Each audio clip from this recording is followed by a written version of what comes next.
What happens when a coup plot unfolds in the shadows, backed by foreign money, targeting one of Africa's most closely watched military leaders? Here is the fact that changes the stakes. Burkina Faso's government says it stopped an assassination attempt against its leader just hours before it was set to happen. This was not just about one man, it was about power, legitimacy, and the future balance of influence in a fragile region. 2040 second stakes expansion.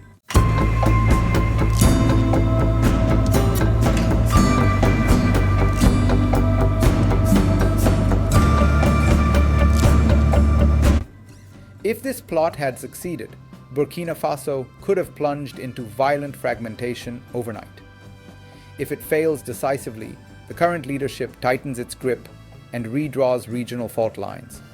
And if it lingers unresolved, it deepens mistrust, militarization, and external rivalry across West Africa. This moment is less about a single night's events and more about what kind of political order emerges next. To understand why this matters, you have to start with Burkina Faso's recent history. Over the past decade, the country has become one of the epicenters of instability in the Sahel. Armed groups linked to jihadist networks have expanded rapidly, exploiting weak state control, porous borders, and long-standing grievances in rural areas. According to regional security data, the Sahel now accounts for more terrorism-related deaths than the rest of the world combined. And Burkina Faso has been one of the hardest hit states. Political authority has fractured under this pressure. In January 2022, Lieutenant Colonel Paul-Henri Damiba seized power from an elected government, arguing that civilian leaders had failed to contain the violence. 9 months later, in September 2022, he was himself overthrown by a younger officer, Captain Ibrahim Traoré, amid accusations that the security situation had continued to deteriorate. Traoré, then only 34, presented himself as a corrective figure, more decisive, more nationalist, and less tolerant of what he described as ineffective external partnerships. Since taking power, Traoré has ruled through a military junta while promising to restore security and sovereignty. His government has tightened control over political life, restricted parts of the media, and detained critics within the armed forces. These actions have drawn criticism from human rights groups and foreign governments. At the same time, Traoré has cultivated significant popular support, particularly among younger citizens who see him as a symbol of defiance against entrenched elites and foreign influence. His Pan-Africanist rhetoric and emphasis on national self-reliance have resonated well beyond Burkina Faso's borders. It is against this backdrop that authorities now say they uncovered a sophisticated plot to assassinate Traoré. According to the security minister, intelligence services intercepted the operation in its final hours. The alleged plan involved killing the head of state late on Saturday, 3rd January, either through a close-range attack or by planting explosives at his residence. The plot did not stop there. Officials say the conspirators intended to follow up by striking other key military and civilian institutions, aiming to paralyze the state before any coordinated response could be mounted. The government claims that a leaked video played a central role in exposing the plan. In that footage, the alleged plotters were seen discussing operational details, including timing and methods. Authorities further allege that Damiba, now living in exile after his ouster, had mobilized both military personnel and civilian supporters, secured foreign funding, and planned to disable the country's drone launch base to limit the junta's ability to respond or deter external intervention. One of the most sensitive allegations concerns funding. The security minister stated that around 70 million CFA francs, roughly 125,000 US dollars, had been delivered from neighboring Ivory Coast to support the operation.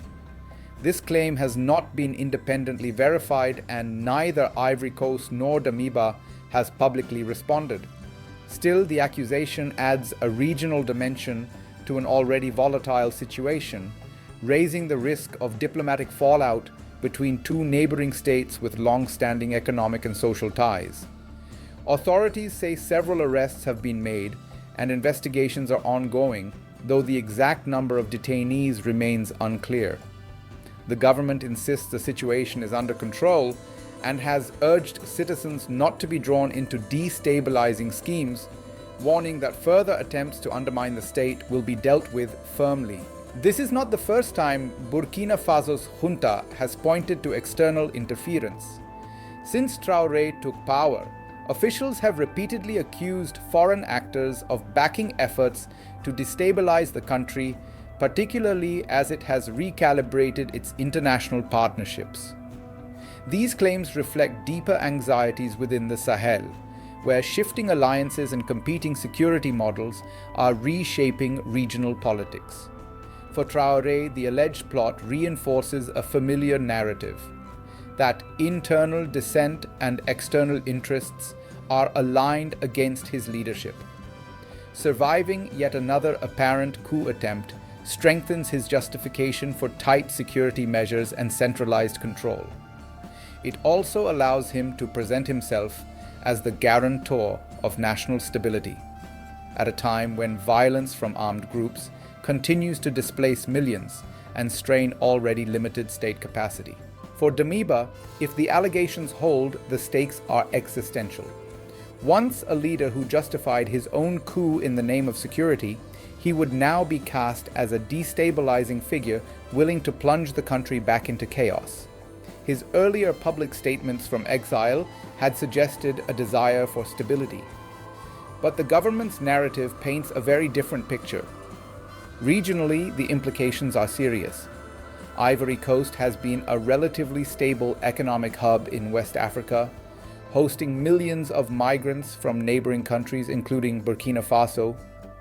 Any perception of involvement in destabilization could strain diplomatic relations, disrupt cross-border trade, and inflame nationalist sentiment on both sides. Now consider where this could lead. What if the junta uses this alleged plot to justify a deeper crackdown on dissent? That could consolidate Traoré's power in the short term, but it risks alienating segments of the military and civilian population over time. History in the region shows that repression without improved security outcomes often breeds further instability, not less. What if evidence emerges that external actors were indeed involved or are widely believed to be? That could accelerate the fragmentation of regional cooperation in West Africa.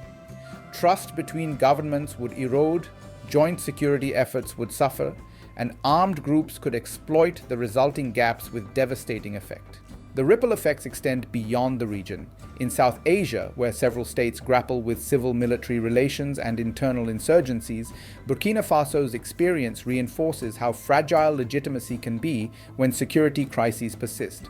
Military-led governments elsewhere will be watching closely to see whether survival through force translates into lasting stability or deeper cycles of unrest. In the Middle East, where coups, counter-coups, and power struggles have shaped modern history, the situation underscores a familiar dilemma. When leaders frame survival as synonymous with national security, political space narrows and conflicts become harder to resolve through dialogue. Observers there will note how external accusations and internal threats are managed, and at what cost. Globally, the episode highlights a broader trend: the erosion of clear boundaries between domestic politics and regional geopolitics. Allegations of cross-border interference, whether proven or not, complicate diplomacy and weaken already strained international norms. Economically, instability in the Sahel affects supply chains, migration patterns, and humanitarian aid flows, all of which carry costs far beyond the region itself. At its core, this story is not just about an assassination plot. It is about how power is contested and justified in states under extreme pressure. It is about the trade-off between order and openness, and about whether security gained through force can ever be sustainable without trust. As investigations continue, what matters most is not only whether the plot is fully proven, but how the aftermath is handled. Watch for how many arrests turn into prosecutions, how neighboring states respond diplomatically, and whether the security situation on the ground improves or deteriorates.